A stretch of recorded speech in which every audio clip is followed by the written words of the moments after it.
some sort of attack, because you need to get continuity in the game, hands on ball, get a bit of confidence, and try and test this Heriot's back line, because at the moment, 10 minutes in, it's been all Heriot's. Harry Redpath with his first opportunity to set Nathan Chamberlain loose. Bind! Let's see what the Southern Knights' backs are made of. Come on, boys. First scrum was pre-engaged and it ended up a mess. Second one was good, so let's go back to that, please. Take your space.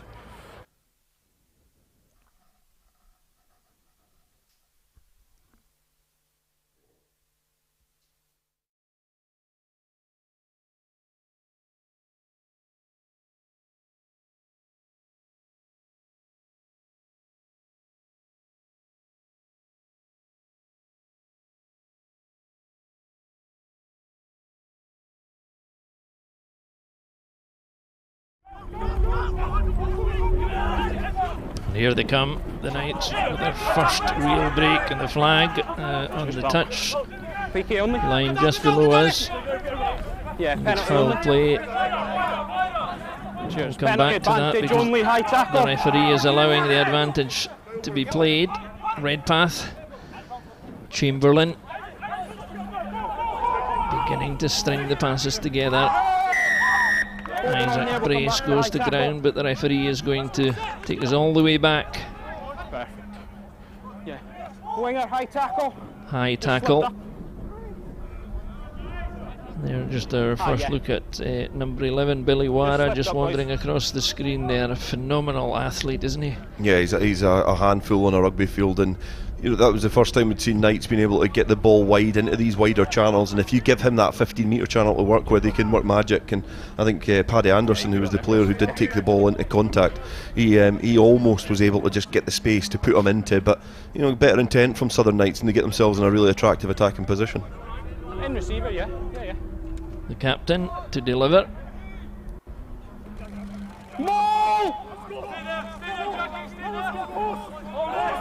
And the captain to carry on. Stay. They have to be very careful, Heriot's here, and he breaks. He sensed it was going the other way, and he released himself. He's been one of their most potent threats last year, a breakthrough. Alan Ferry, another penalty coming. Redpath, that looked like a high tackle as well by Fraser Hastie. Chamberlain is there, near enough, not near enough. Redpath again. Knock on there, boys. Come back. Ross Mayburn is taking us back again. They're beginning to look comfortable when they do get the ball. Yeah, perhaps a little bit shell-shocked in the initial stages with the intensity that Heriots were playing with, and now the Southern Knights have started to up the ante a little bit, and I think the referee's perhaps going to have a little conversation, but the Southern Knights looking a little bit better, a little bit more composed and being able to spread the ball wide. Let's just see what Ross Mayburn is going to do. Oh, there's an injury. That explains it. It's Chris Keane. So they're pretty much under the posts here. Will they do what Heriots did just to get on the board? Would that be, or is it worth having a punt at this stage? The scrum looked pretty solid. Yeah. I wonder whether you've got a cluster of players standing there. I wonder if the heavies just fancy their chances from 5 metres out and they want to go, but I think they perhaps are going to ping it in the corner, and this is, for years at the Green Yards, you've seen rolling mauls be really, really effective. It's coming more commonplace in modern day rugby, but it's a nice sighter for Southern Knights, and Rennick will have to make sure his arrows are on. And it's desperately difficult to defend once the line out is complete, and that's the key. Yeah, it'll be interesting to see if Heriots compete. Rennick to throw. First bit's done, and he goes, Burrows for the ball. Drifting in towards the post, he's just waiting for it. It's all about the timing now. The momentum's there. Redpath adds his 2 pounds 6 ounces. Down it goes. Score. Southern Knights. And I think we can safely assume that's Fraser Rennick. No surprise there then. Yeah, I think as soon as that maul got forward, you knew it was going to be the number 2 to get the score, and Rennick picking up the habitual position that all hookers love from 5 metres out. Just, you're the driver at the back of that maul, and the work of every other single Southern Knights player there in that maul was really effective, because Heriot's done well they never competed. They tried to get themselves in awkward positions there, because you can see the 2 second rows trying to just make a menace of themselves, not disengaging from the maul, but the bodies pile in and get the momentum over the line. And they trusted themselves. It was only just in the very final stages Billy Wara appeared there, so the 8 took it on, and Rennick, who had an outstanding season last year, I think he was man of the match in 2 games I saw.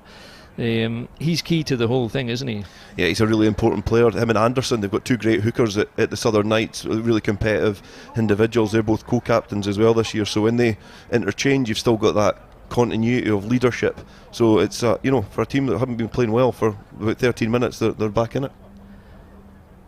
Nathan Chamberlain with his first pop at goal.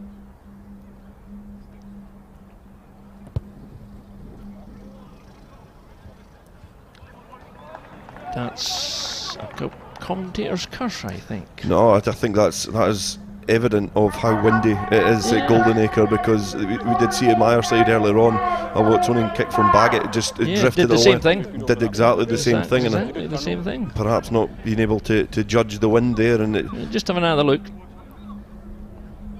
Good connection on the ball, was but fine, yeah. Just not able to judge the wind. Good catch from the ball boy as well. 10-5, Heriot's lead, 16 minutes into this third match in the first weekend of the FOSROC Super 6 Sprint Series. Live from Goldenacre. Southern Knights in black working themselves back into this game for the first spell. That's a fantastic tackle by Wara, who's so quick on the chase. One of their key attacking ploys. They know that they can get there, but they need to keep that chase out, and that's gone straight out. So that's again just a little bit of carelessness, a bit rushing it. Whereas the first kick and chase when Billy Wara got up there was perfect. Yeah, it was a great box kick by Redpath, just to put the receiver under a bit of pressure, and Wara just going straight through his man. Great offload off the deck though, and Murdo McAndrew just finding a little bit of space and forces Southern Knights in the error with a poor clearance kick. Heriot's a fine take. Linus nudged to the ground by his own number 8, Jason Hill. Advantage coming to the Knights. Going forward there, we'll come back for the knock-on, boys. Scrum. Did I say it's just getting a little bit scrappy as well? The kind of not as fluid as it has been. Forcing the game, both sides guilty of forcing passes. I think you're right, Hugh. I think, you know, both teams, Heriot's, it was similar to the Watsonians game, came out the traps really, really well, and then started to fade slightly. The other team, who's trying to claw their way back in, just makes it a fight, tries to make it as competitive as possible, and I think this game is following a similar trend. But I don't think Southern Knights will really mind, because they're, you know, 5 points adrift, 17 and a half minutes in, and, you know, they're still well within this fight and not seeing a lot of the ball.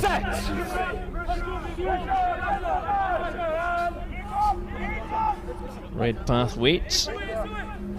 Up and off it goes with Borthwick. One of their key men last year in all that they did up front. Chamberlain. Off balance, I think, at the end there, although he's managed to keep it in play.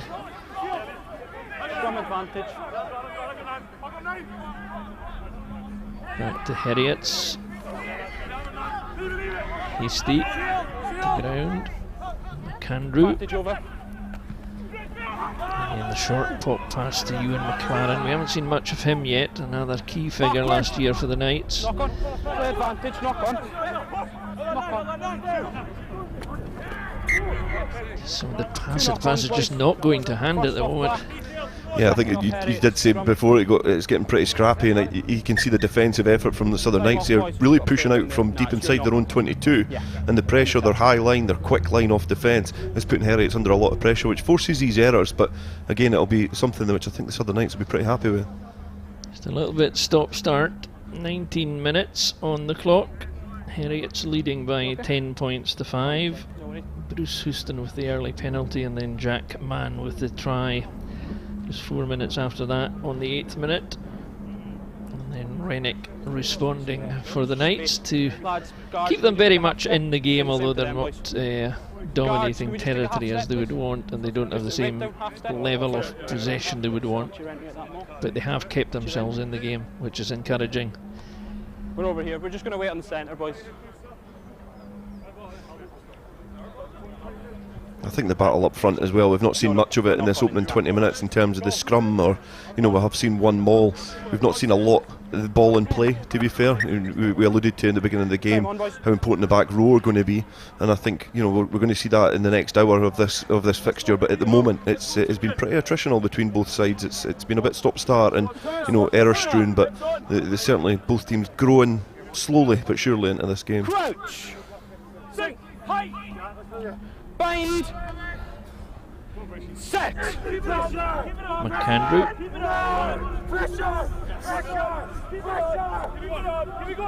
Jason Hill's going to have to tidy this up. The Heriots have got a shove on. Penalty coming. It's a good shove. And that's fairly dominant in anyone's terms. Yeah, I think I didn't expect it to be a minute after I'd said there's not been a battle up front, but it's Heriot certainly flexing their muscles there and showing that they've got a formidable front row. You see the likes of Linus, Keane, MacLennan obviously moving across, but especially Keane. Keane is a very, very experienced campaigner in the front row from his time in amateur rugby with the likes of Gala and Melrose as well, so, you know, he brings an abundance of experience. And MacLennan was outstanding last year. He had a fantastic season.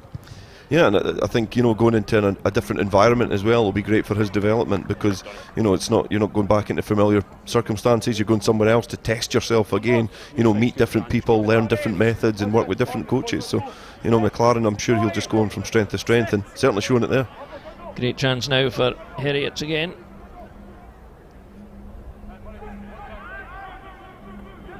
Well taken by the captain, Leishman. One's going backwards. Knight's got them going backwards though, so they have to regroup. They've been told. 6-3 out, 6-3. All of a sudden they've got momentum now. The Knights are breaking up here all over the place. They've driven, they've shattered right through the middle, and it's over the line. Well, that all came from the dominant scrum, really, didn't it? They set their mark out and then they just repeated it there. Yeah, definitely, and big Jason Hill getting the try there for Heriots, and you can just, it was well constructed, it was well organised. The Southern Knights players trying to make a nuisance of themselves, and when they were about 10 metres out they thought it's easier to concede a penalty, but they just still couldn't even do that. That's how cohesive and organised that maul was. It had really, really good go forward, great momentum, and you can see there it was just a clean sight to the line, and all Hill had to do was just, when the try line came, flop over, get the 5 points. They just split them, burst them into smithereens, and it all came the scrum, the line out, perfect completion. If you wanted a textbook attack, it's there pretty much. 15 points to 5 they lead after 21.5 minutes, possibly 2 more to come.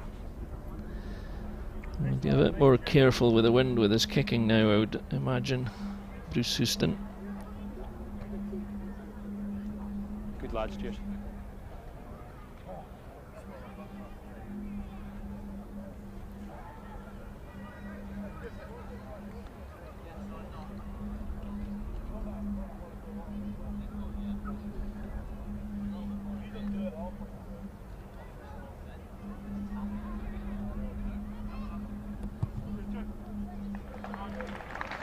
Well, he's certainly having no issues of the kind that Chamberlain had at the other end, so maybe it's just that simple that the open end of Goldenacre is more difficult, but certainly kicking towards the houses.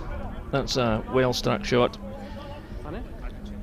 It's a brilliant conversion from out wide, and these extra points make it that much more comfortable, but he's got such a rangy boot as well. I remember watching him last year, and he slotted one over from the halfway line. He was a man that got the first drop goal in Super 6 rugby as well, so, you know, he's got a really, really a great boot on him, so it's very important you get your points when they're on offer.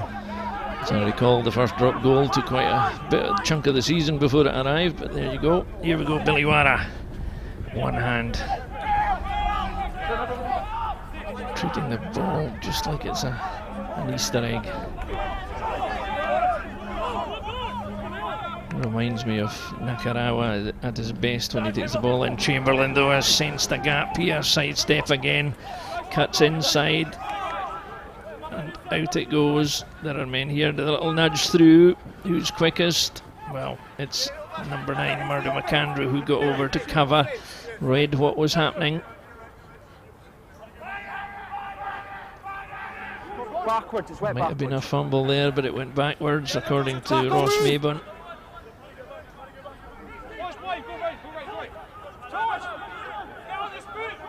It's all about exiting this safely. McAndrew's going to send it all the way back to Houston with a mighty boot. So it's all about that little, was the nudge the right thing? You see that so often if there's a 2-on-1 or whatever, and then the player decides to nudge it through, and it's gone. Yeah, that goes to hand. The ball bounces a little bit higher and holds up. That's a great decision, but it's just the bounce of a rugby ball. It's you've got players out on that field. They're all decision makers at different times in the game, and sometimes it comes off and sometimes it doesn't. The only fortunate thing for the Southern Knights is that they're still camped inside the Heriot's 22. It was very tight in that corner. They could maybe have just taken it in, taken it to ground, recycled, but they've got another chance here in the 22. Quite tight together. Just need to get the ball back. So we've seen nothing of Eddie Slater there in the red scrum cap in the middle of the field. He's not had the ball much at all, and all of a sudden they've lost possession as well. So that's it's a bit of a setback. Yeah, carelessness at that maul there. They just took it forward, and I think it was adjudged to have just been knocked on. You could see Fraser Rennick in there trying to wrestle the ball out of the hands. There must have been a Heriot's arm in there that was slowing it coming back, but it was deemed to just have been knocked forward. As you can see, Edinburgh coach Mike Blair and Southern Knights coach Rob Christie just on the side there, just talking shop as they watch on between these two teams. But it's just an unforced error there from Southern Knights, and just it's an opportunity which is now missed for them. Be interesting to know what that list Mike Blair was looking at is. Tactics or something. Big evening ahead for them. McAndrew waits. Hill tidies up. Leaves it to McAndrew.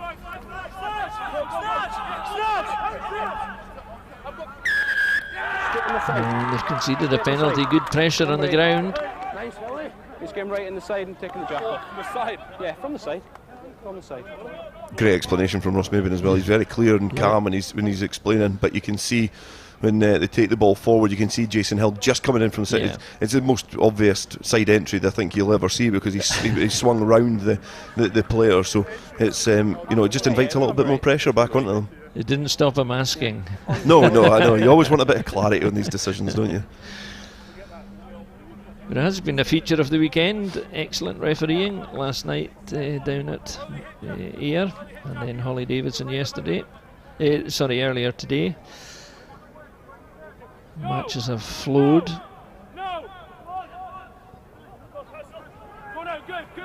Borthwick takes. Playing advantage, number 7 taking the man out the ball. 7 coming through on the wrong side again. Ian Wilson took a gamble there and it didn't come off. So Knights have an option. They've a play for nothing here. So what's Rennick going to do? They've released it out into the middle, cutting through. Cameron Scott just didn't quite make it. Here's Chamberlain again. He's in the mood, clearly. He's broken the line a couple of times now. Here's Rennick again, rumbling forward. Out it goes from Redpath. This time it's into Slater for the first time. Gets a whiff of the line. Dariwara lends his not insubstantial frame to the cause. Borthwick rampaging, rippling his way forward. Underneath the post, Redpath's waiting. There's a penalty advantage coming as well.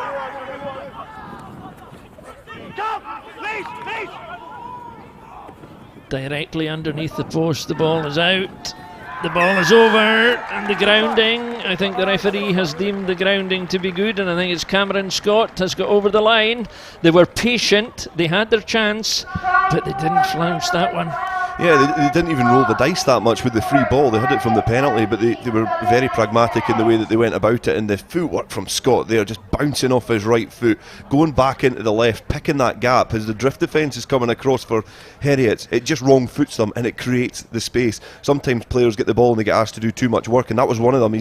He sent 3 Heriot's players away there, thinking he's going to be going more open side, keep going right, but he just stepped back in field and used his power to get over. Excellent footwork from the inside centre. Yeah, that's the 4th try of this match, all in 29 minutes. Heriot's lead by 17 points to 10. Southern Knights keeping themselves within range, and they could do with knocking over the conversion just to make that a little narrower, the gap. Chamberlain.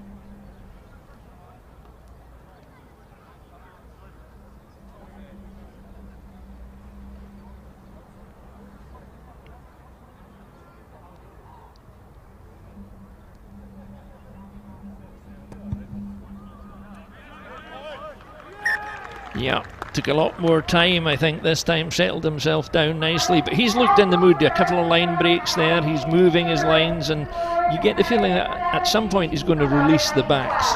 Yeah, that's what you want from your 10. You want a 10 that's going to ask a lot of questions of the defence. Now, if you've got a 10 that just sits in the pocket and kicks all day, you know your wingers know where to sit. If you've got a 10 who runs to the line, you know that you need to keep your defensive eye up and you be tight at round the fringes. If you've got one that does a bit of everything, you know you're always being asked questions. And I think Chamberlain, especially with the ball in hand, has been excellent throughout this opening half hour. Half an hour on the clock. Heriot's Rugby 17, Southern Knights 12, 2 tries apiece. And that pretty much sums it up, although Heriot's would probably argue they've had the better of the possession and the territory over the piece. But nonetheless, it's now down to a 1-score, 5-point match at this stage. 4 tries in the first half hour. Who's complaining? Here come Heriots again. I just get the feeling the Southern Knights have grown in confidence. They've got themselves together. Their defence is good, and more of the play is towards our left-hand side as we watch the game. Redpath turns inside. They're not shy about attacking from their own 22 through the full-back, Kieran Clark. One of the clutch of Scotland under 20 players at Goldenacre this afternoon.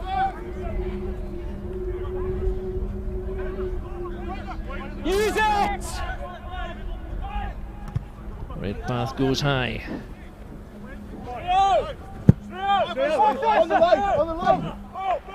On the line is the shout. I don't think they realise the implication of shouting that. Yeah, it's probably a better not to. A naive call. I was about to say, actually, just when I was watching them and that box kick went up, I thought the way that the Southern Knights had played was almost an indication of how much they had grown into the game.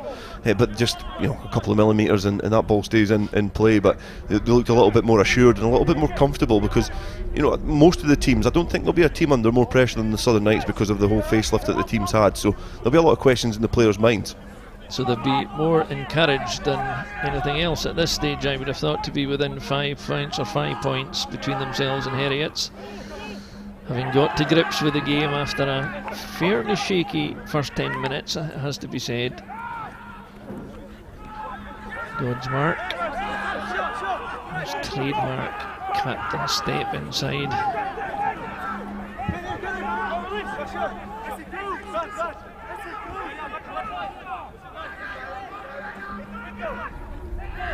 Heriot's recycling again.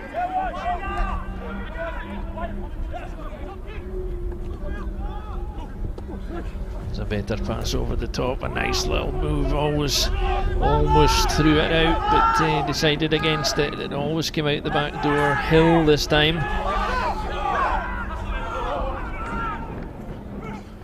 McAndrew goes through himself, and this time he's linked up with his backs coming in from the wing. Pecure. Out it goes. Plenty here. They've used every inch of Goldenacre again, and they've used it to good effect, because Jack Mann, the Manimal, has gone over for his second score after 33 minutes to put Heriots that further score ahead, and they used every inch of the width of the Goldenacre pitch. Yeah, this is almost breathless stuff. Both teams wanting to attack, but you've seen a pass there that went out to man. It was a great pass from Jones. It floated over, but that is where the move started a few phases before, with that ball that was looped over, and it was a great take for Heriot to go up the side. It was Ian Wilson with the ball in hand on that occasion. Throws the dummy. That is the one that got them in behind the gain line. That's the one that got them in behind and sent the defence scrambling. And Munn then just had a man just had a nice chance to scamper in a great angle, the gritted teeth going in the corner, because he knows it was try time. Well, they're also setting themselves up, I would say, that back three to be the back three of the tournament as it goes on, because if there's a better unit, we'll see how it goes, but they're certainly, when you look at the way they're scoring and the way they're taking their chances, they're a formidable force. Yeah, I think the back row and scrum halves, and you could argue as well, second rows as well, I think that throughout all the teams they have got so many talented individuals, but certainly this back row at the moment, Mann, Wilson and Hill, you did say before it was going to be one in the back rows, and they've put their hand up first to say that they're the better outfit.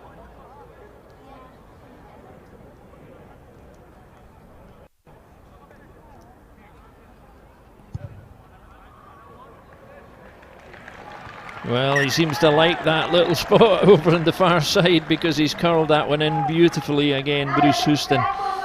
It's a great display of goal kicking from distance and from that angle. It's the ideal side for him, of course, but lining up on the houses, and he's knocked that one over quite beautifully to extend their lead now to Heriot's 24, Southern Knights 12. Yeah, it's an excellent kick from the touchline, and it was a great restart there from Chamberlain as well, but it's came back on a Heriot side, and they just, as much as we said Southern Knights were pretty comfortable, Heriots look really, really good. They look really well drilled, well coached. They know what their game plan is, and you can see here is their exit play. They just go straight back into the pocket, kick it downfield, invite the pressure back onto the opposition. Well, just with overcooking it though. I think he might have misunderstood where he was in the pitch there with he's acknowledged his mistake, but you also get the feeling that Heriots are not playing at full tilt. I think that's maybe fair to say. Yeah, I think they're taking their foot off the gas every now and again. I think they're almost, little errors like that. That was great territory if it goes out as it should go out. But he's, he just puts a little bit too much on it, and the tries that Southern Knights have had have really came off Heriot's mistakes, and they're just inviting them back in. Well taken in the middle, and here we go again. Rennick grabs it. Going backwards. Had a quick look one way, quick look the other way, and then Redpath takes it off, and here comes Wara this time. Going looking for the ball, much in the same way as Tangive was used by Stirling County in the earlier game. They tried to get him into the game because of his impact. This time here's our Samoan Sevens player, Paul Etty Slater, didn't quite break the line, but again they've chipped through into the corner, keeping Heriots where they want them to be. And they'll try and put pressure on the line now. No, counter ruck is good, it was fine for me. Yeah, of course it is. It's a little bit of territory there for Southern Knights. They've ate away a tiny little bit, but it's these small margins you need to keep at the opposition. You need to pin them back in their 22 and hope these little opportunities present themselves. And Southern Knights, a bit like Stirling County in the game before, they've not been in it for long periods, but if they were to get a score before half time, it makes it a little bit more nervy for Heriots. Well, we saw that game swing from 13-0 to a very tight finish, so they will be aware of what could happen, but it's being in the right place. That's the first thing they want to do. Don't change 3.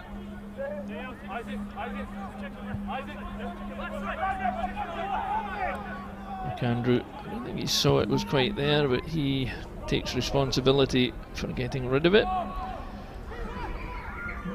A chance, and Southern Knights take it to move it. And here's Etty Slater. Billy Wara, hop, skip and jump. It's Godsmark on his back for his trouble. Penalty coming. Penalty advantage. 6, no release. They're quite keen to move the ball. Chamberlain just maybe trying one pass too many, but more direct approach this time. Still have the advantage. sudden. Redpath. Eddie Slater. He's been well policed. They know what he's got and what he's capable of. Redpath again. On the charge, Grant Shields. Isolated there, come back for the penalty. He got isolated.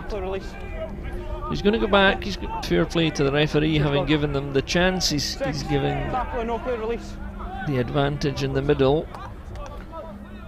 Getting good play from Southern Knights, showing a little bit more intent, but I'll tell you what, I think Godsmark is, from his sevens experience, 13 is one of the hardest positions to defend in a rugby field, and you just show there, even though he had a bit of assistance on Billiwara, he's just such a very aggressive defender at 13, and I think a lot of that has got to do with his sevens experience, but you can see there it's difficult to try and find a way round or through Heriots at the moment. This has been an area which they've had a lot of success, however. I think we can safely assume we know what's going to happen. It's whether they can execute it or exactly. not. I think everybody on this whole everyone ground on knows. This planet knows what's going to happen here. And they go through the charade of explaining it might be something else. Rennick to throw.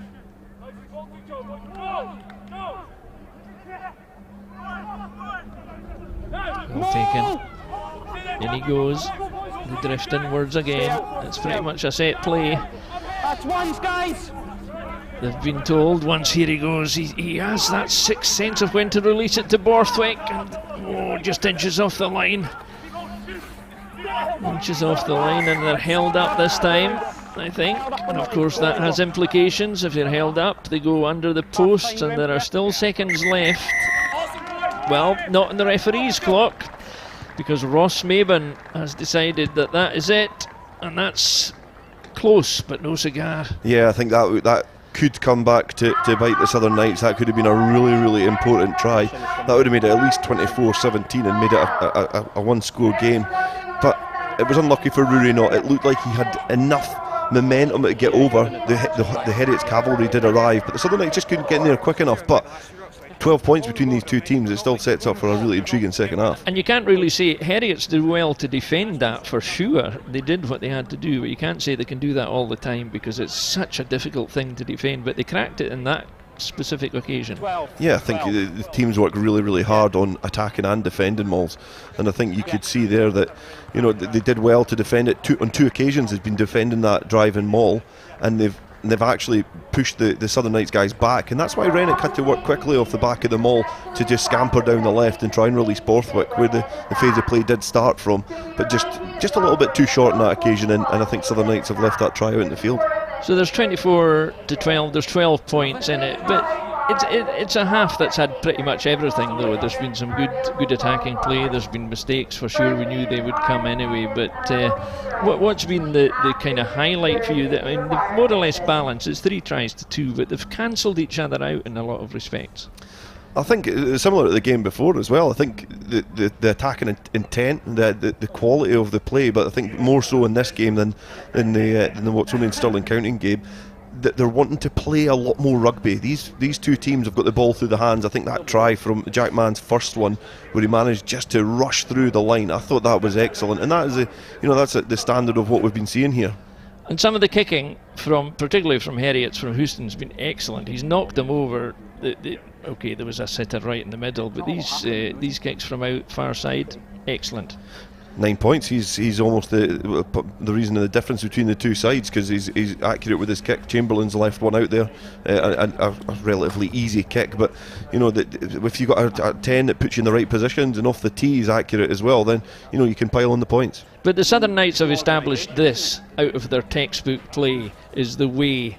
Certainly they're getting results on this tactic of rumbling to the line, but both teams have got good sets of forwards when they're actually playing together, like Heriot's did here. They just smashed them to smithereens. It's such an important part of modern day rugby, is the drive and maul. You can see how easy the second attempt is. This one for Heriot's for the try for Jason Hill. You could see the one beforehand for Fraser Rennick as well.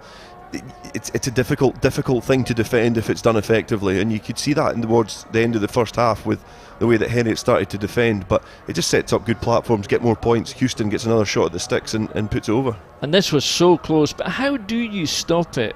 You know, when you have that momentum for so many players, this was individual brilliance, you know, good footwork, cutting in and out, but when you have the 8 forwards moving together as they were just before half time, you know, that was very, very close. But this is a different thing to defend.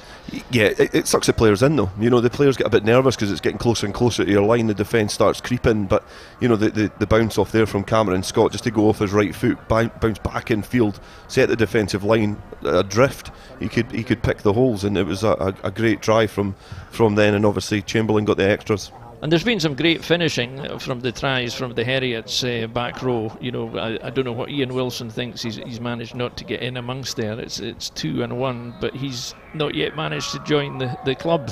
I think there'll probably be a few words in his lug in the changing room that he's not got a try yet. But you know, you can see there that Jack Mann with a try that a winger would be proud of. Good finishing, and it shows you how important it is to not only have the back rows who are really strong on the ball and can carry physically, but also when the opportunity allows it, that they can break through the line, and they can outstretch defenders as well.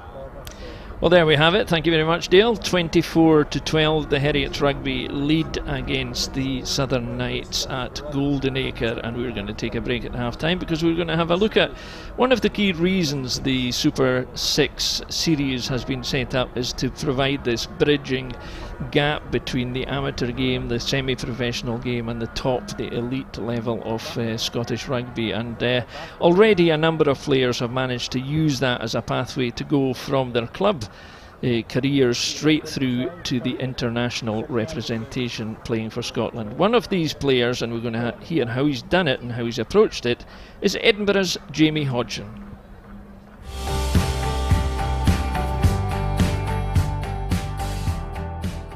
Rugby probably started to kick on when I was at school at Stuart's Melville College.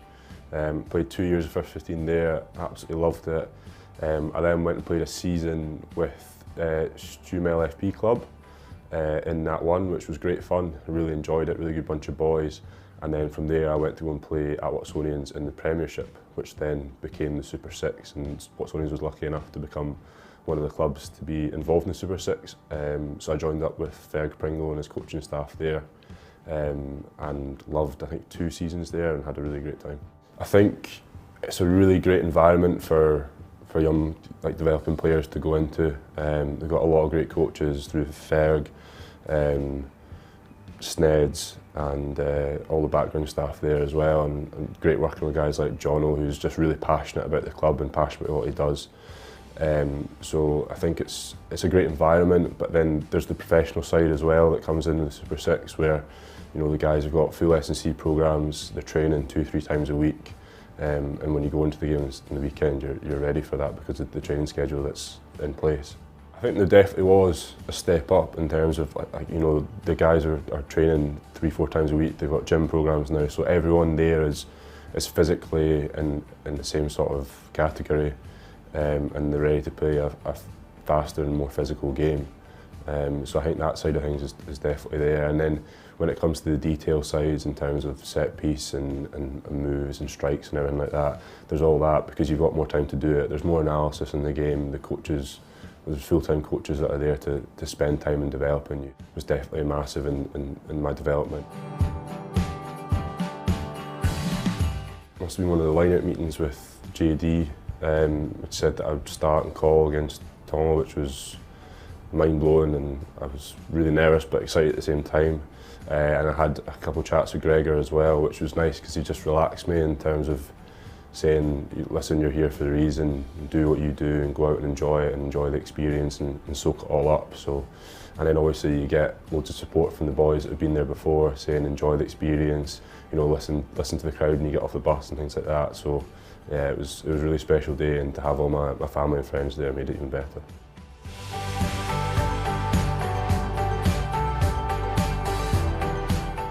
Huge sense of pride, and you know, you almost get goosebumps now speaking about it. But you know, Jamie's sort of a prime example of coming from school. He came and played in our club team, made the step up to Super 6, and he worked incredibly hard the entire time. He came in as quite a raw talent, and the coach at the time, Steve Laurie, worked incredibly hard with him, and Ferg came in and continued that. So, Jamie's made the transition from Super 6 to Edinburgh, and from to get capped at BT Murrayfield was just a huge thing for him, obviously, but as a club we were hugely proud. Yeah, we've lost a few players from last season, but I think that's always natural at the end of the season that there'll be a bit of turnover. Guys moving onto pro contracts, which is fantastic. So that's obviously part of the remit of Super 6 to bridge the gap and give guys the opportunity to kick on. Preparations have been going okay. Some guys arriving a wee bit later, just with obviously the season structure and timings. But yeah, the squad's looking pretty good. We've brought in some experienced players. We've brought in a couple of younger guys as well, particularly sort of Gregor Skugel and Ryan Daly, former pupils at the school who've gone away and played some Premiership rugby and now making the step up to Super 6. So yeah, things are looking good. I think all the squads have recruited well, so I think it'll be quite a fierce competition. Yeah, look, the Premiership is great. You look at the final, a couple of weeks ago. There's some fantastic talent and players in there. I think with Super 6, looking at it from our own club perspective, the intensity of getting the guys in the gym a wee bit more. Nutritionally, we've got video analysis. So the whole package has kind of gone up a notch. I think. Well, you'll see last season particularly the standard of rugby again has gone up another level, and having some of the pro players drop down to complement the squads obviously helps lift the overall standard. But I think it's great to see guys making the step up from the Premiership into Super 6 squads, and equally from the guys who've had a couple of seasons with Super 6 now making the step up into the pro environment. So I think at the moment there's still a lot of work to do, but it's very much moving in the right direction.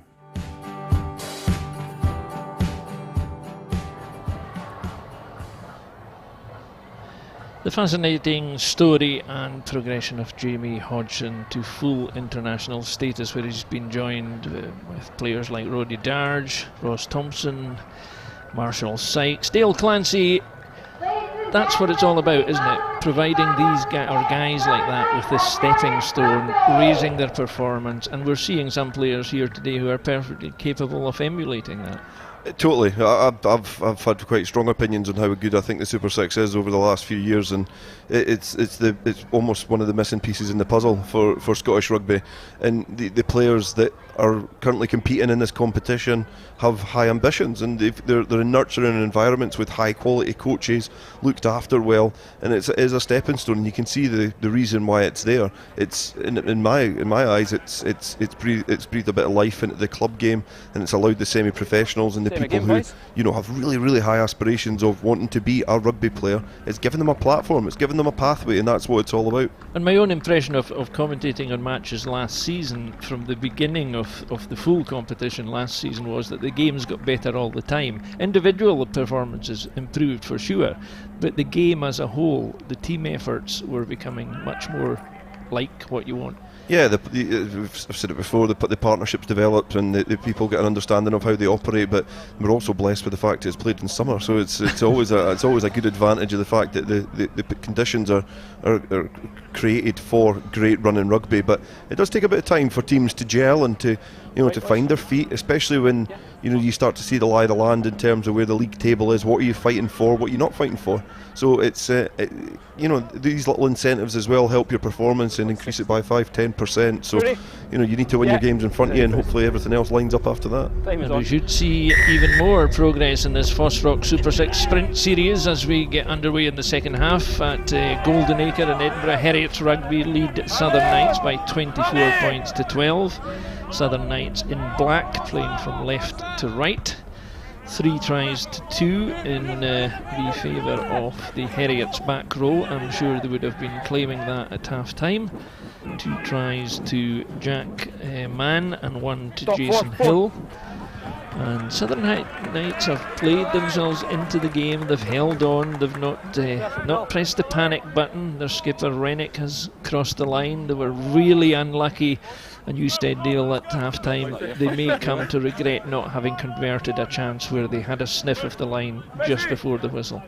Yeah, we're going to have to wait another 39 minutes to see how important that try could be, but it's been a positive start from Southern Knights, and if they continue this trend, then it might be one of those tries that they'll look back on and think we should have taken advantage of that. But Chamberlain, great game management there, seeing that there was nothing on, just pins it down and is able to manage to rush the winger out of touch and get the throw into the line out. Nathan Chamberlain unleashing his backs and again just occasionally forcing the passes in midfield. The Knights, where most of their changes have been, players like Godsmark playing for Heriots today and Sam Pecure. The disruption caused is taking a while to work its way through the system. A change there. Corey Bowker has come on at a number 3 or tight head for the Southern Knights. Isaac Brace has left the field, so that's the only change at half time. Crouch! Bind! I think I'm just checking that, because would that be right that Bowker would go to tight head? I think he looks like he's packing down in there. He is, yeah. Yeah, he's just in the inside of Chris Keane, and you can see there he's obviously got his shoulders in between Keane and Linus as well, so he's going to tight head with Grant Shields still at loose head on the left hand side of the scrum. So we'll see how that goes. Just now and again Heriots have had a nudge on, but Crouch! They did have the upper hand towards the end of the first half, and I think this will be a big tester earlier on for Bowker, and he's done it incredibly well. Starting to get turned now. To reset, same scrum. The referee's giving them the benefit of the doubt there. Lads, it just went left for dominance, same scrum. Move this way. Thanks, boys. I thought Southern Knights done quite well there initially to stop the nudge, but Heriot do have a big pack. Like, even look at their second rows. You can just see it there. Their second rows, their back rows, they're all huge. Whereas Southern Knights, I'm from the borders. We're not built like everybody else in the country. We're maybe a little bit more nimble at times. So the pack that the Southern Knights have is perhaps not the biggest, but it's it's technique. I know a few folk in the borders that are not built as you claim. Aye, I'm one of them. Naming no names. Here come Heriots. Godsmark in the dummy run. Drew the attention. Probably through his own three-quarter line as well, because it didn't come off. I've actually been surprised by how many handling errors there has been in these two games on this Saturday. I think this is the poorest of the 3 games in terms of handling. I think there's been more handling errors. I need to see the stats for the 3 across. I think it would be a toss-up between the game before. I think especially in the first half, it was stop-start, and that's for a team like Heriot, it invites Southern Knights back in, because they're on the ropes. They're a bit shaky. The game is not put to bed yet. There's 12 points. There's still a lot of rugby to be played, and Jones would be hoping that he gets his hands on the ball, maybe tries to wrong foot a defender and gets in behind the defensive line, but it just gives the Southern Knights another attacking platform. And again they're being shoved, and Borthwick's struggling to manage it at the back, and they are effectively destroyed this time. And the longer the game goes on in this vein, the more difficult it's going to be for the Southern Knights pack. Rennick just checking. I think he doesn't need to be told what's going wrong. They're on the back foot now. Look at the pressure coming on from Chris Keane. You can see he's not even pushing there, and he's just flapping his arms wanting the decision. And on the other side of it, Ewan McLaren obviously getting one up on his old teammates, and it's a huge thing. You get a scrum, you get pushed off the ball, and then you can concede about 40 yards downfield as Houston just kicks down. Yeah, and it doesn't matter how good Rory Knott, Harry Borthwick and Alan Ferry are, if the rest of the pack is coming on top of you, you're in trouble. So they have to stick this, as they did in the first half, they have to stick out this first 10 minutes or so and see where they are, and then have a go when the chances appear. part of the difficulty at the scrum is the Southern Knights they know they're under pressure, but they're not getting the ball in and away quick enough. You know, they're not just trying to get it down the tunnel and get it away. Jackman hugely influential in open play as well. We know that if the Heriot's back row get open space, they're off. Tackle by Paul Slater. High tackle, 12 round the net. But this time it's a high tackle. Just slipped up, 12. Cameron Scott's been pinged.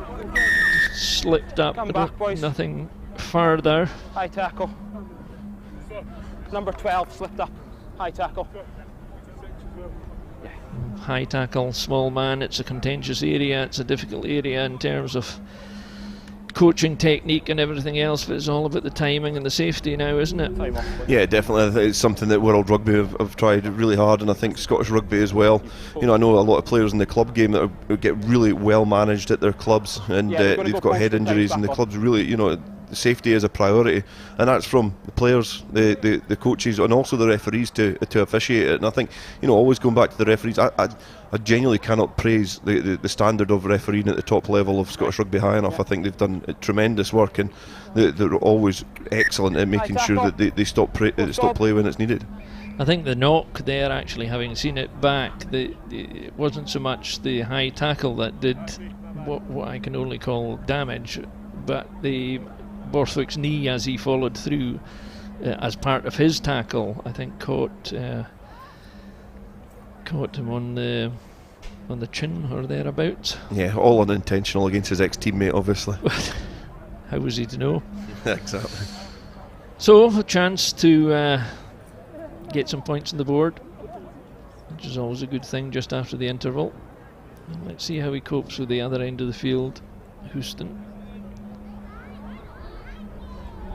A bit further out than where Nathan Chamberlain had his difficulty. Three's just moving in the corner there.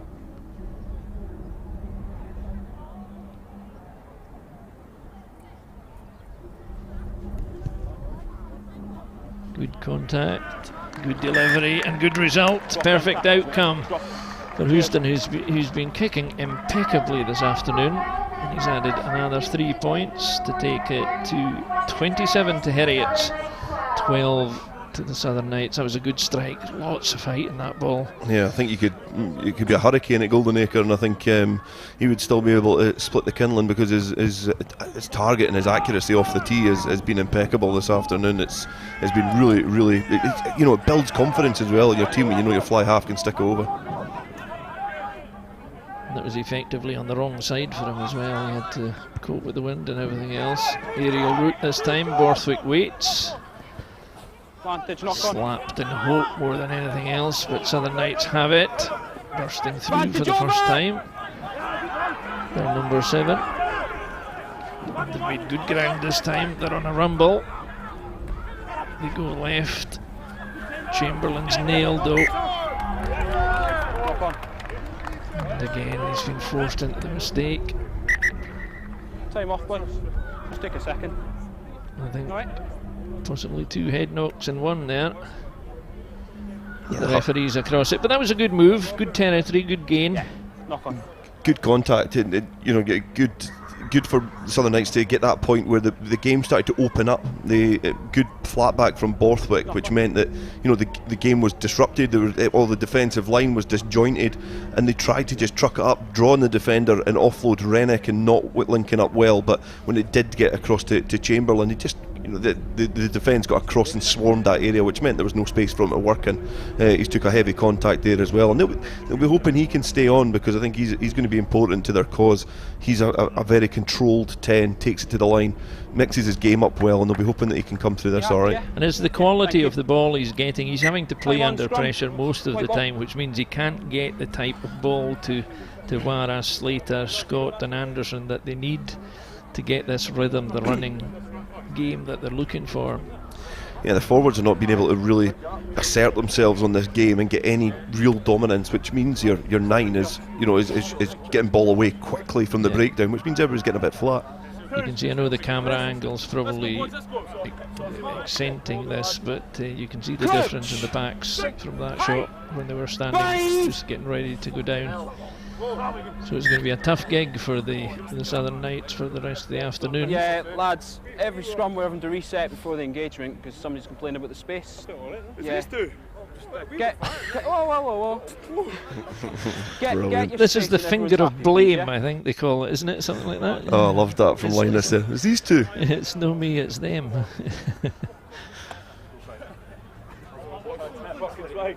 I've always wondered what they've been talking about in the front row, and it's just tittle-tattle. Best not to go there. Crouch. Bind. Set. Canberra just having a quick look there to see where the Knights' defence was assembling, but they've held him this time. And he's been scragged at the back. Jason Hill, very adept at tidying things up, taking the pressure off the scrum half, but they've managed to suffocate them, keep them in their defensive area. It's a terrific effort from the Knights. He's had to go between the posts there, which is always a tricky manoeuvre. Let's see what they've got from the back. Kieran Clark beats one but doesn't get away. And again, it's that man Hill. I think Linus was over that as well. Yeah, he was there first, yeah. Kieran Clark done well to get to eat up the space and make it his own, but then as soon as he got up to that 22, yeah, he's isolated. The Southern Knights players just couldn't get behind him quick enough to support him to get the Heriot's players off the ball, because you could even see it when Kieran Clark was ghosting in. The Heriot's players were there in abundance, and he was, no matter what avenue he went down, he was isolated. He's trying to buy a penalty just on you. He's trying to buy a penalty, mate. Cheers, pal.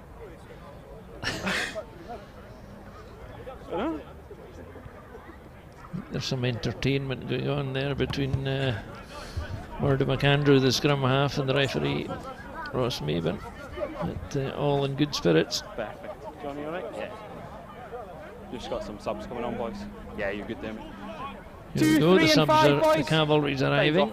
And this is going to be interesting because on paper you would say the Heriot's bench is looking quite strong. They're taking Linus off, I think. Isn't he going? Yeah. Who's all leaving the field there? Number 3 as well, Ewan McLaren, and number 5, Fraser Hasty. 2, 3 and 5. Off, please, boys. Just take a step off, Grant.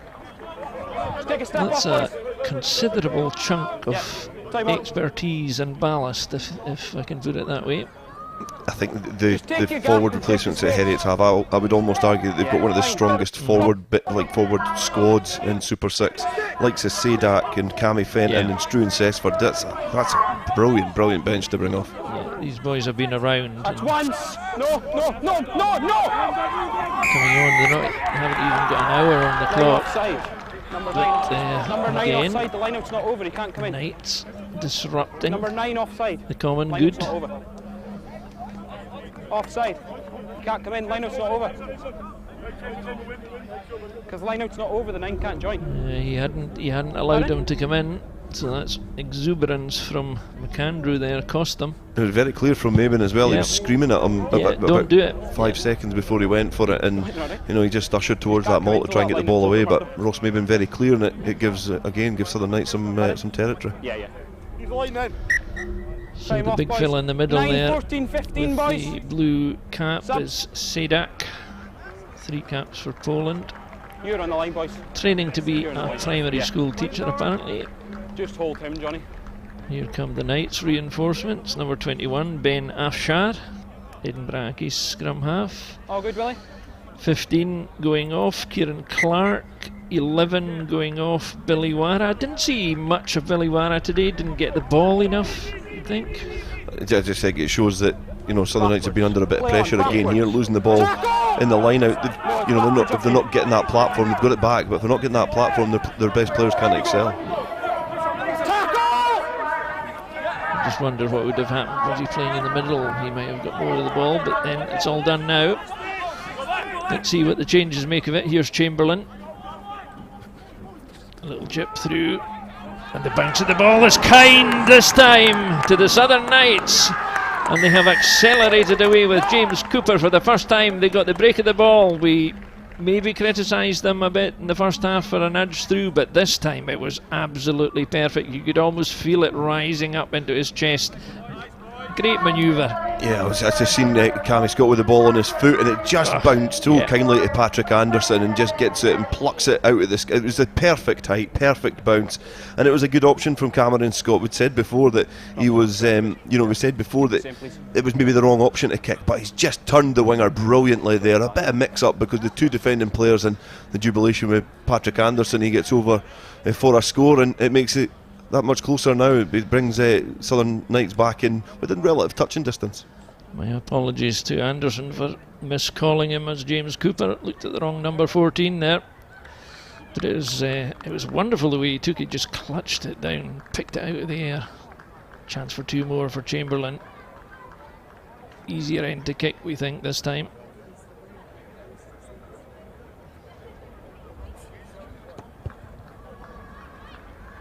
No problem. So maybe there is a bit more wind at the far end of the field that's affecting the kicking. So that's 3 tries apiece now. 55 minutes on the clock. Heriot's Rugby 27, Southern Knights 19. It's not done. Yeah, it was a good opportunity. It came off a Heriot's mistake, if anything, because Murdo McAndrew, he rushed into that line out that wasn't complete. It allows Southern Knights an area to attack from, and they get the try. And we've said it in all the games that have been on this weekend in the Super 6 Sprint Series. You've got to take your opportunities when they're available. So 8 points, a couple of scores needed, and the way the scoring has come in this game, you wouldn't bet against there being a flurry of tries before the end of the game. Callum Grieve confirmed their replacement for Kieran Clark, the full back.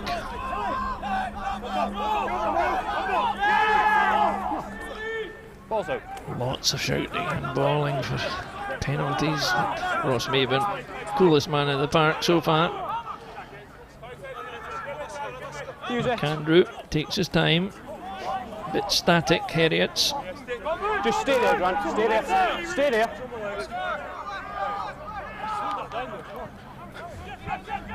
Come Heriots working the ball to the far left-hand side. Switching now up the middle.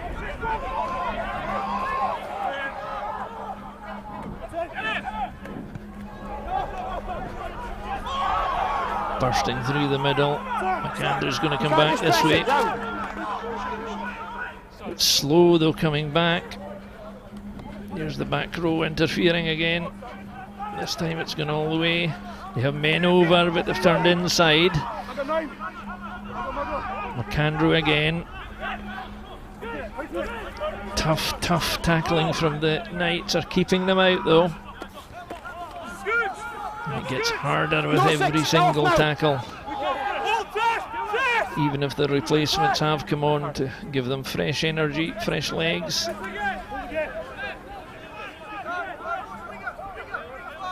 They're just testing them out. They're looking for a weakness.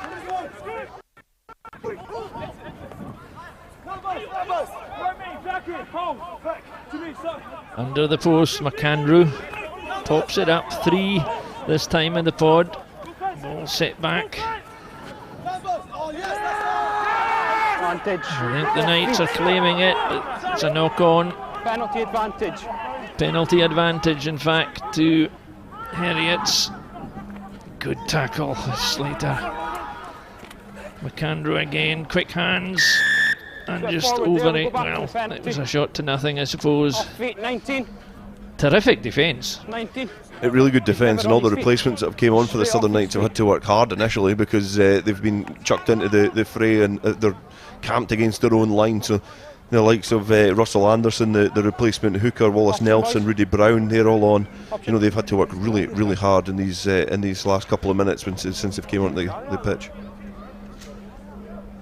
Yeah, and they've another 20 minutes to go. Well, I can see. Oh, they're going for the scrum. I thought he had called shot there. I couldn't I think this is an excellent call. I think that's the best thing to do, and they've got them under the cosh, and they want to. It's a try plus if they get over from here, because it's a pointer of what's coming. Yeah, I think they know they've got dominance up front, and if maybe not the rugby purists will be thinking this constitutes fast flowing rugby, but to win games you've got to play to your strengths, and Heriots will be wanting to test the likes of the new front row in there with Anderson. I suppose the task is clinch the bonus. That's the next step, and here's an opportunity. Can they convert it? Candrew. Off they go. They've got momentum. They're going to go the whole way, I think. Now he's given a penalty. They're going to go again. Loose head collapse is the call. That is a formidable scrum. Well, you just wonder there. I mean, the score seemed inevitable, although when it collapsed, obviously they can't move forward. So I wouldn't have been surprised if Ross Maben had maybe awarded the penalty. Well, I thought that's off. what it would have been, because under the posts, your man collapses the scrum, inevitable try.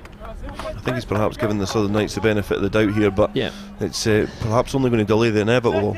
It's also going to take a bit more out of their legs, isn't it? Definitely. Crouch! Bind! Set! Candrew again. Come up, boys. It's not stationary. You can see the frustration on Ross Maben's face there. He's probably wishing he had given the penalty trying to save all this bother. It's not stationary before the ball. But he's quite right. All six of you steady before the ball, please. I think that points to the nervousness of Southern Knights, and also how keen Heriots are to make sure they assert their dominance, and Ross Maben's doing the right thing. It would be unsafe to let it just continue without it being steady. So reset again, and Murdo McAndrew will be chucking it down the tunnel, and he'll be hoping that Heriots can just turn the screw and nudge Southern Knights back. We've passed the hour mark. This is a crucial point in the game. One feels that if Heriot score now, they could go on to win quite comfortably, because they have forward dominance clearly. Here they go again. They're drifting in towards the post, picked up, but this time the penalty try is given because of the disruption by the Southern Knights, so no option. So the penalty try leads to a bonus as well. So bonus point, no conversion required, and it was success. I mean, they did what they had to do, didn't they? Yeah, we said it before, it was almost like we knew what was going to be coming, because they've got the dominance up front, and their scrum has not weakened by bringing like Fenton and Cessford on. They're really experienced campaigners. Scotland club and Scotland age grade, experience in there, and also some experience in the professional ranks as well. So they're bringing off really, really good campaigners off the bench, and just continuing the pummeling that pack that the Southern Knights have brought to Goldenacre. Here's a pointless statistic for you. Did you know that in the match on the 8th of August 2021, Southern Knights scored a penalty try against Heriots? I did, because I read your notes before you started.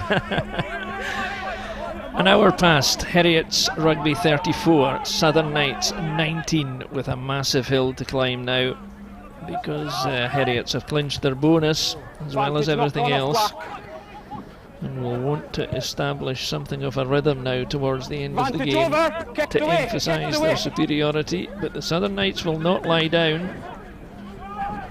They have their replacements on the field, and if this kick and chase is good, which certainly put enough pressure on the Heriots fullback, but he didn't get it out. Chamberlain has it.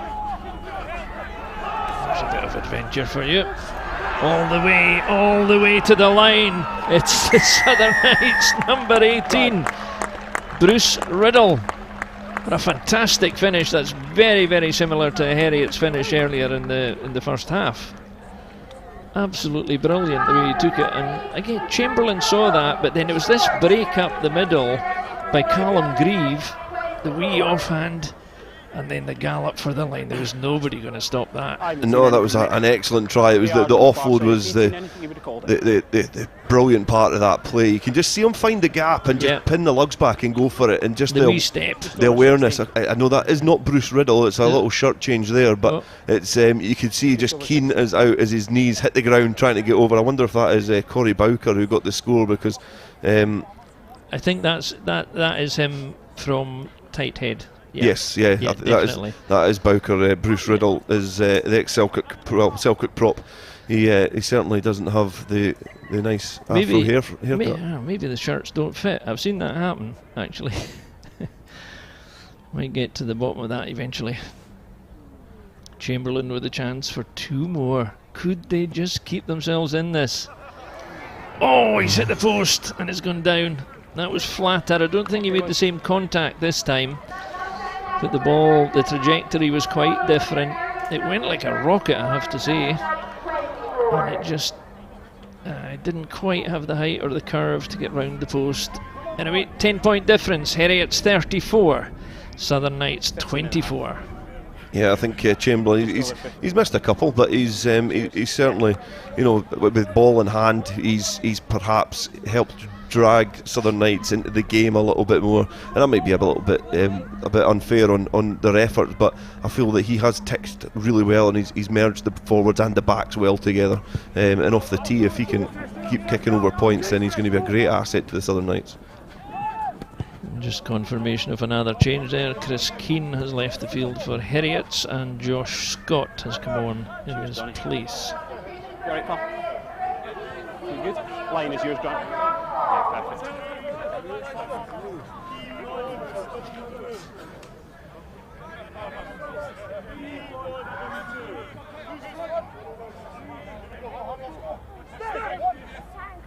Can they just keep chipping away and keep them? They've got their try bonus now, the 4 points, the 4 tries, so that's encouragement for them, for the Southern Knights.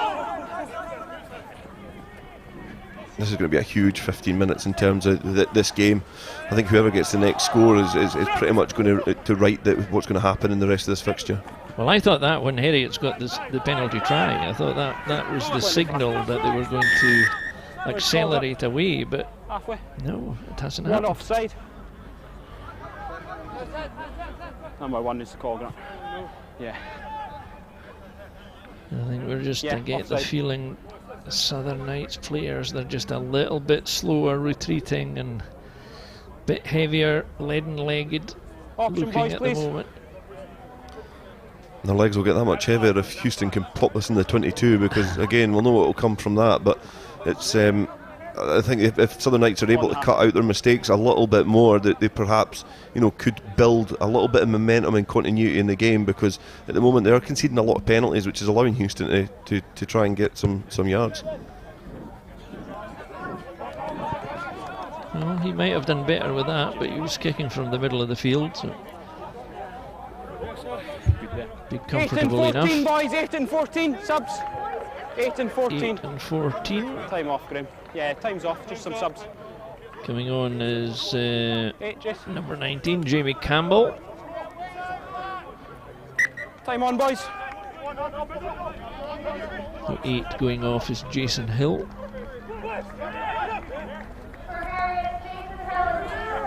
Advantage in the air, number 8. Another penalty coming, First, then the arm. and that's bad news. Yeah, it's over. 1, no change. That's 1's 9.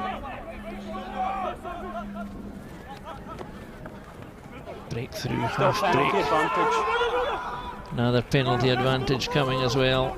Heriots feel that they're able to turn the screw now. Come back for the penalty at the line out, boys. Ross Maven takes them all the way back. You got the arm. You got the arm.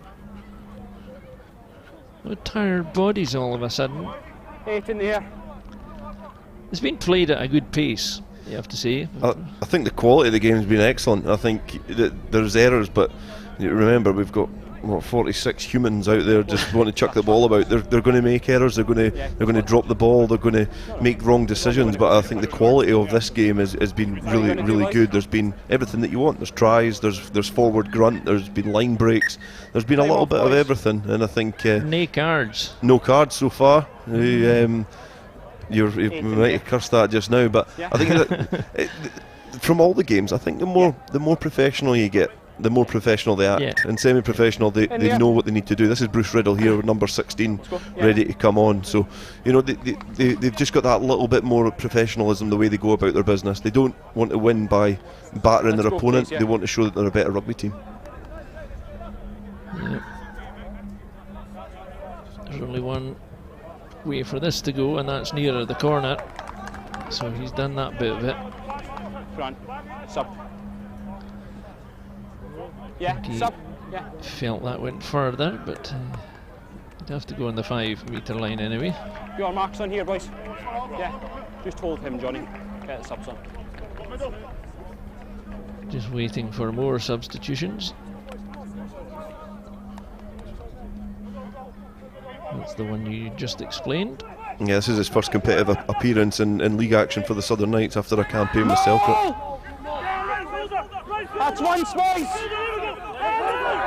Here they go, rumbling towards the posts again. Very difficult for the Knights. They've broken off, and this time he needs to roll. He's not quite there, so they need to recycle.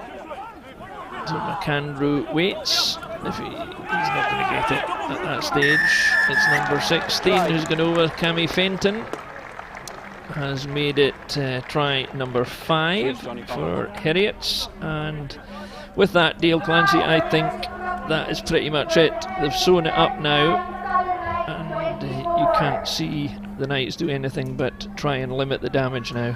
Yeah, I think we said the next score was going to be crucial, and I think Rory Knott was that far offside. I think he was in next week's fixtures already. He was a mile offside, and he had to, because the defensive effort from that maul was starting to diminish by each yard that the Heriot's pack were taking, and it started to splinter. And then from that, it gave them a free ball to play with, and Cammy Fenton was able just to see that there was a gap there. He went for it. I think Ian Wilson was loitering about the side trying to get a score as well, with getting on the action. Still hasn't cracked it, has he? No, not yet, but Cammy Fenton will be chuffed to come off the bench and get a try. So let's see how he copes. I think 40 seconds. Looking at my favourite tree at Goldenacre, it's not moving at all now, I don't think. Interesting angle he's placed the ball. That's heading for the corner flag if you look at it there, but it works.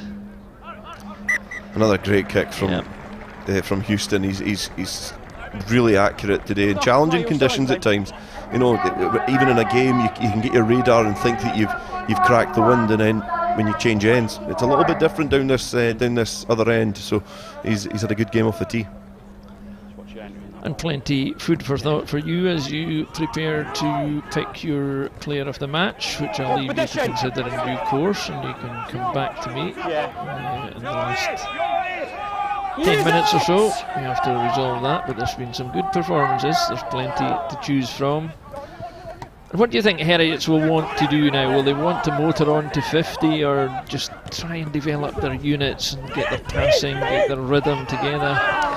Well, there's players like Gregor Tate there that's just been popped into touch as he's had his first bit of the action. So what we kind of always forget is the fact that there's players out there playing for jerseys, and they want to be, they want a start. So the only way that they're going to be getting a start is to go out there and perform. So I would imagine Heriots, they'll keep trying to put the pressure on, especially up front. And I think the same will be true of the Southern Knights. They'll be wanting to make sure that they can try and get back towards, closer towards that 41-point bar that Heriots have set. Gelderblom has come on, as you see there, at number 21 for Heriots, replacing McAndrew, who had a fine game. And it's an excellent opportunity to bring somebody like Gregor Tate into a match which is effectively won, done and dusted. Let's see what he can do when he gets the ball. Yeah, 10 minutes left of rugby, and I think it's, Heriots will look to try and get him into space. He's quick, he knows his way at the try line, and as a winger, it's instinctive. He's the first man, he can take the ball, but you've knocked it on right here. You did. You didn't catch it cleanly. Scrum. I love this kind of disbelieving tone that players apply to the referee. Time off, boys. I think this game has highlighted how petty front row players can be. I've never knew them Surely not. to whinge as much. You have to say the referee Ross Maven has conducted the match in fine spirit as well. You know, he's coached the players through the decisions. He's asked them to do things, and generally speaking, they've responded well to it. I think always the sign of a good referee is the fact that you don't really notice them that much. Yeah. Him or her, because Ollie in the game before, Yeah. similarly, you don't really notice them. They let the game flow. There's no decisions. You don't feel like they're taking over with a whistle. And there's, you know, the big highlight of that was the one that Murdo McAndrew, he was too quick to the line out. He coached them through that, made the right decision, explained himself. Game goes on, and I think he's again had a really excellent afternoon. Last 10 minutes then of this FOSROC Super 6 sprint first weekend. The last 10 minutes of the 3 matches we've had. And an excellent opening sequence of games. Crouch! Bind! Set! Gelderblom. It's down at the far side before the ball. Yeah, okay. Tiredness will be as much of what's going on now as anything, dear. Yeah, definitely. I think that, you know, especially the first game, I know they've had warm-up games in different locations, and I think Heriots were playing in Newcastle Falcons the other week there, and they were resoundingly beaten, but it was a good run out and it allows them to test their squad. But there's nothing like getting out and getting a competitive game, 80 minutes, a proper league match, and that's what they get. So there's going to be a lot of players there still trying to find peak fitness. They'll have been conditioned well, but you know, it takes a bit of time to get up to match fitness.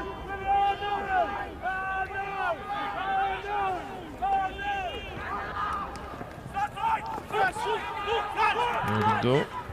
Wrangling his way through to Hugh. He hasn't really had an open run at the line this afternoon.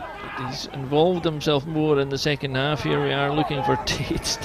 It's not the best pass to get at the start of your semi-professional career, is it? No, I think Ross Jones has done him a bit of a disservice there, because he left the ball. I think he thought it was not going to be able to be caught, and he's just let it drift behind him. And I think Tate was more looking to support him as opposed to receive the ball first and foremost. So I think the 2 wee ball boys there had a better chance of getting it. they might go on the score sheet. What a great experience it is for them too, to be right up on the touchline watching all this stuff. I think so. I remember watching the Premiership final between Curry and Mar a couple of weeks ago, and the same can be said for these. This is where you start inspiring people. This is where they watch on and they're looking at their idols, or they're their heroes, and they go, oh, when I'm older I want to be like Bruce Houston, I want to kick all the points at Goldenacre. So, you know, they'll remember moments like this for the rest of their life. I hope they've got the video on at home. Time on, boys. Absolutely wrapped with what's going on. The clock running. 6 minutes left. Oh, That's a high tackle there. High tackle. Forward, 2 seconds.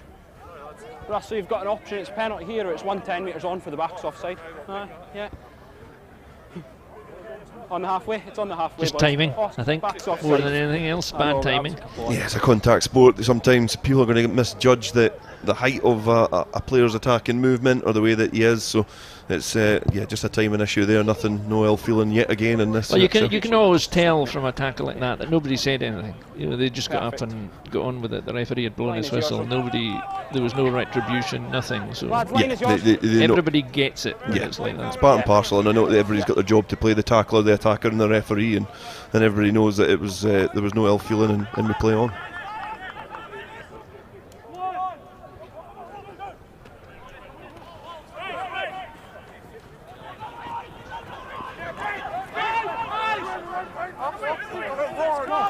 Play on.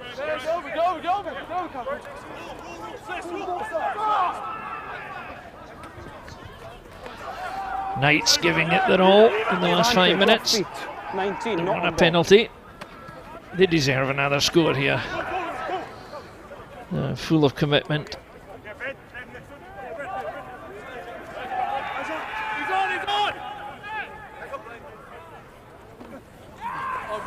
Just a loose pass, forced it a bit, but they'll come back for the penalty.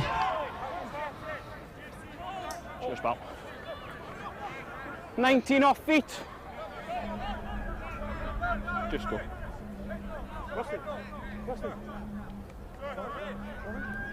Right, okay. They really Let's go, boys. Yeah. only have one option, and that's to play.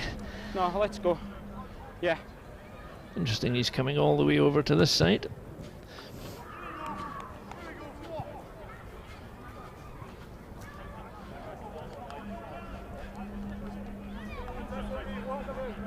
Just take our time to set up.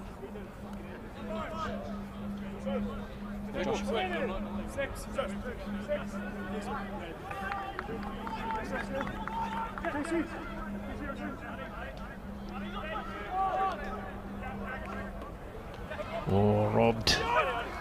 Good jump. There's a great challenge in the middle of the line out there.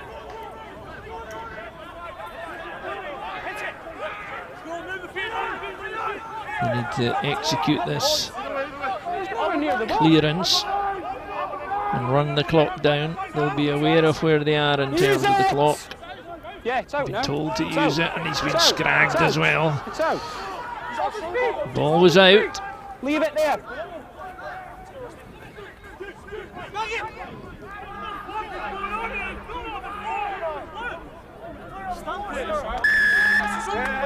No quarter given or asked. On the floor. Number Well, 8. You're on the floor, you can't push the ball back. Well, we can actually take your man of the match now because we happen to be in the right place, the right time. Dale Clancy, your choice? Yeah, I think Jack Mann has set the tone as much as Bruce Houston's been great with the boot, and he's nailed every kick that he's had. I think Jack Mann set the tone. He had a great break off the line out to score the opening try, which was really got the kind of momentum in the Heriot's game, and he got that second try in the corner as well. And for a back row, we said how important it was going to be, and I think it would be quite difficult to not look at one of the back rows, and I think Jack Mann is deservedly man of the match.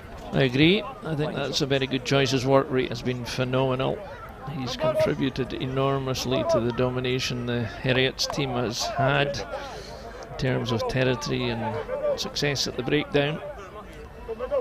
And Puri and Wilson looks like he's going to have to head in as the only back row player for Heriot's who didn't score today.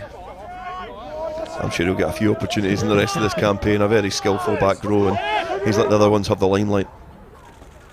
Well taken. A minute and a half left. Are they going to finish with a flourish? Line out's now over. And they come. Gelder Bloom, That's once 9. player of the match, with the ball safely tucked under his arm. Off he goes.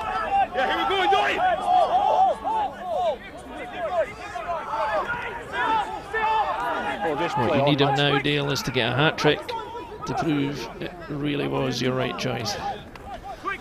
I know, I think Heriot's, they look more likely the two teams to score, so if Mann can get himself in some space, we might be on. He's got a minute left. There they go, in front of the stand. We're in the final minute of play. All they need to do really is hold the ball, move the ball, because the Southern Knights are tiring. Having said that, they're their best tackles in the match. Play on, the ball's out. He doesn't need to be looking at the referee. He needs to play. Off they go, and that might bounce unkindly for Southern Knights, but it didn't this time because it enables them to probably see out the match with this line out. I would suspect we could be in the territory of the last play. Yeah, good chance. I think that was a 50-22 that they've executed there, just inside their own half, and able to kick it out in the opposition 22. Heriot's just get that ground, another attacking platform to try and see this game out as we enter the final play. Did you have to say Bruce Ruthven, the coach for the Southern Knights, will be pleased with the way his players have ground this out, albeit that they're on the thick end of a defeat. They've got their bonus point for 4 tries, and they've defended heroically, I have to say. That's once 9. Gelder Bloom trying to get it out. Oh, Billy Wara flying into the tackle as he does. Gelder Bloom wants them to come left. Jack Mann's in there, he's not going to score it, Dale. Unless they keep it going. There he is, he's in again. They're over time now and they've had enough. Heriot and Bruce Houston have decided that they will settle for what they've got, and it's a handsome return on a decent effort and a good afternoon's work. The Southern Knights have matched them in some respects, but over the piece they've come out on the wrong end of a defeat, because it's finished here at Goldenacre. Heriot's Rugby 41, Southern Knights 24. Fair enough over the piece, Dale. Yeah, the half-time score was, Heriot's had twice as many points as the Southern Knights, and almost at the end they almost continued that trend, and I think that's probably a fair reflection on the quality of these two teams. I think Southern Knights are just a little bit off of the level of what Heriots are, and they proved that with that scoreline. Players likes of Ian Sim there, he wasn't able to really impose himself in the game. You mentioned before Billy Wara as well, and that was because of the pressure, the relentless levels that Heriots were displaying throughout most of the game. There was chances where they let them back in a little bit, but Heriots on the piece were pretty accurate. Over the piece, is it an oversimplification to say it's more to do with the damage that has been done to the Knights in terms of the changeover in players rather than the excellence of Heriot? Heriots were good. Heriots have improved since last season, I think. Partly because of all the Southern Knights players they've acquired. Yeah, and then that might be testament to the environment that they're providing. These rugby players, they're all friends as well, mostly overall. So if one player leaves, quite a few might follow, and they might see something quite good at Heriots and want to go and try it. And I think you're right in part of that, and the fact that Southern Knights do have a lot to try and regroup and make sure that they've got that environment and they've got that nucleus of players. But things change in rugby, as we said before the game, and this is an example of the fact that it's changed for the better for Heriots and perhaps for the worse for Southern Knights. And certainly Heriots laid out their stall in the early stages, and they had a great start. The first 10-15 minutes, I think it's fair to say the Knights were off the pace, and Heriots had set out, I think, to demolish them pronto. Just let's go for it. Yeah, I think they've wound up the heavies in the pack and said, look, just turn the screw, put them under pressure, make them concede penalties, tire them out, and then let's keep the pressure on. And that pack that Heriots have is going to be a huge weapon as this season goes forward. And I think that was the way they approached it. They know they've got players like, say, even Godsmark and Picure, who can unpick defences. They've got Cooper and on the wing as well.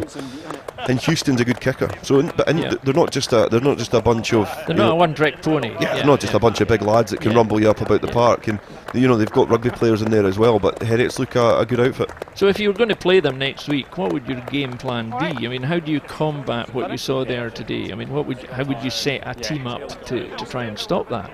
I thought you were going to ask if I was on to play them. I would feign an injury. If you're playing Heriots, you probably need to load your pack with big guys. You might need to play some bigger guys in the back row as opposed to what you have. Size up what they're going to be playing with, but over that you need to move the target, move these big guys around, because the bigger you are, usually the slower you are. Not always the case, but you need to make them move about the park, and I think Southern Knights tried to do that.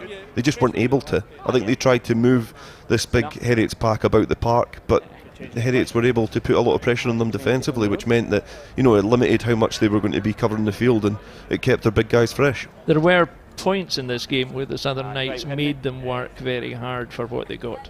Yeah, I think the 41 points that they got, obviously started with Houston with a penalty, but they managed to kind of tick over and get some points on the board. But the Southern Knights did make them work hard for it. They did make them work really, really hard for the points. We did see a Jack Mann try before this, but then Southern Knights were able to reply, but there was seldom opportunity for the Southern Knights to get into their half and to invite pressure onto Heriots. It was mostly the other way around. You'd imagine Heriots would want to work in their defence of that particular tactic, because they won't be chuffed that they got through that easy, but they showed they can do it themselves. Yeah, this was poorly defended by Southern Knights. Great attack from Heriots. Towards the end of this half, Jason Hill got the try on this occasion, but at the end of this half, Heriots were defending the mauls a lot more effectively. They actually drove 2 of the Southern Night mauls back a couple of yards, but that gives the platform again. You get the maul closer towards the posts. I don't think Hugh, he could have been in the car park, he probably would have still slotted that, but it gives you the good opportunity to get the full points. But this was excellent from Cameron Scott, bouncing back in field just when the Southern Knights actually had a free ball to play with. He managed to just bounce off his right foot, and you can just see the defence all scampering quickly across, and he notices that when he just bounces in field. He just about threw our camera off its pedestal with the dummy, but it was the change of pace, and they showed in glimpses. Their challenge now is to try and get to a level for 80 minutes, because they can take chances, but finishing wise, your man of the match, top class. Yeah, really, really impressed with him. He was industrious. I think it kind of shows the farming background. He gritted teeth here right in the corner. Just a natural rugby player. Likes to chuck the ball about. Likes to knock himself into other people as well. His first try was a great display of pace as well. I think your cameras had just cut out at that point, but he was a great display of pace. And then for that, there, good awareness, spatial awareness to get in the corner. And Chamberlain brings something extra to them. It's not forget Jason Baggett, but that little kick that, albeit coming at the end of the move, but his decision making's good. His attack of the line is good. You see there, he fixes defenders inside. He allows Cameron Scott the time he allows the time to put that kick in, frees up time, and gets Patrick Anderson in the corner. Here's your man of the match getting his just desserts. Due reward. Yeah, I think, as I said before, he's excellent. He put in a great shift. He's obviously a big lump of a laddie as well, so he's difficult to stop. But he showed he was more than just a battering ram. He had good skills about the park. His defence was pretty astute as well. He was a really hard-working back row, and it was something that you alluded to before the game even started, how important the back row were going to be. And I think because of that Player of the Match accolade, you can see who perhaps won that battle. Do you get the feeling he's never had a Player of the Match award medal before? No, I don't think I've ever seen somebody that uncomfortable in front of a camera. So he's, I think it's maybe taken him by surprise. But I think the handshake coming in there, I think his teammates will appreciate that. But that was back to the action. That was a great try from Patrick Anderson. Yeah. And clearly we identified it during the game. It was easier to kick at that end of the park. But the penalty try that eventually came here, we thought it maybe should have been given the first time, but it was inevitable because there was an element of tiredness. But togetherness more than anything from the Heriots pack. Techniques sublime. Yeah, you look at the pressure coming on there, the front row just driving up. It's starting to go towards that, twist towards the left as well. But the referee only had one option, but this was a great offload. It was brilliant. It was Bowker who got the score, and great. A lot of people you'll slag front rows or front row replacements and think they only score for 5 yards out, but that's some effort to finish from there. Yeah. Good offload. He called for it. You could see him then. He called for it. Great supporting line. Yeah. He knew that if he just kept his momentum going, he had a chance of getting in for a score, and he dived probably a little bit early, but he got over the whitewash. Yeah, and they'll take a lot of heart, I suppose, from the way they defended. They won't be pleased with the score or anything like that, but they gave it what they could, and I think they will improve.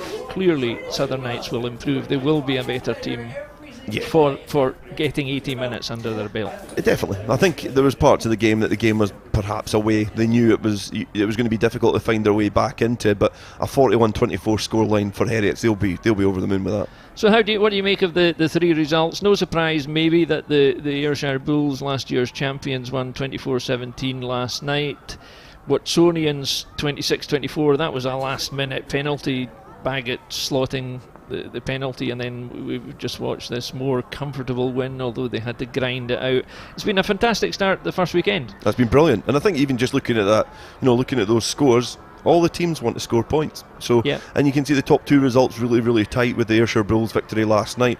The second one is more tight than the previous fixture, but I think it shows here Southern Knights, without playing particularly well, were still able to put 24 points on the board at Goldenacre, which is pretty decent. Yeah, so, and none of them were runaways. I mean, we mentioned earlier that Watsonians was 16-0 at one point, and Stirling County came back and just about nabbed it. Yeah, and that's what the beauty of the Super 6 is, that these are a lot of rugby players who are very professional in their business and want to make sure that these scores are tight.